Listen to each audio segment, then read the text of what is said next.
Lovely morning to my lovely friends Praveen Joshi with a small story once again. એક ગામમાં એક માલણ અને એક માછણ રહેતી હતી. માલણ ફૂલ વેચે આજુબાજુના ગામડામાં જઈને, અને માછણ રોજ માછલીઓ પકડીને આજુબાજુના ગામડામાં વેચવા જાય.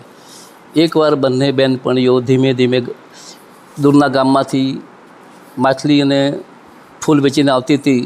તો રસ્તામાં એમને મોડું થઈ ગયું, કે ઘણી માલ વેચાતા વાર લાગી એટલે મોડું થઈ ગયું. હવે આ જેવી ગામમાં, એનું ગામ તો દૂર હતું પણ બીજું ગામ વચ્ચે આવ્યું. બંને નક્કી કર્યું, આપણે ચોર ડાકુનો ભય હોય છે, અંધારું છે, તો ચાલ આપણે ધીમે ધીમે કોઈના ઘરે સૂઈ જઈએ ને સવારે નીકળી જઈશું. જોયું તો એક બહાર ઘર હતું, બહારનું ખખડાવ્યું, એક ગરડા માજી બહાર આવ્યા. શું હતું બેટા? માજી, અમે બાજુના ગામમાં રહીએ છીએ, આવતા મોડું થયું છે, આજની રાત રાખશો? ચોક્કસ બેટા, શું વાંધો, આવી જાઓ. પણ મારી એક શરત છે, તમે ખાઈ લો પી લો, ઊંઘી જાઓ, પણ તમારા બંનેના ટોપલા તમે બહાર મૂકી દેજો. પેલી કે હા માજી.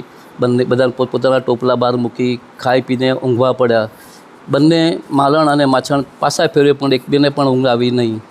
એટલે ગરડા માજી વયોવૃદ્ધ સમજી ગયા કે એમને કેમ નથી ઊંઘ આવતી. એણે કીધું, બેટા માલણ અને માછણ તમે બંને જાઓ બહેનપણીઓ, એટલે તમારા ટોપલા તમારી માથાની નીચે મૂકી જાઓ, તમને સરસ ઊંઘ આવશે.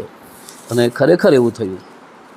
કારણ કે કોઈ એની જિંદગીમાં માલણ ફૂલના સુગંધથી અને માછલીની ગંધથી ટેવાઈ ગઈ હતી. મિત્રો, જિંદગી આપણી પણ આવી જ છે. આપણે ઘણી બધી વસ્તુથી ટેવાયેલા છીએ, એ આપણાથી છૂટી શકતી નથી. પણ જો ખરાબ હોય તો તમે ચોક્કસ એને બદલી અથવા છોડી શકો છો. This is Praveen Joshi. Hope you will also enjoy the story today. Give your support, like, share and subscribe, forward to your friends. Thanks a lot for watching. Bye.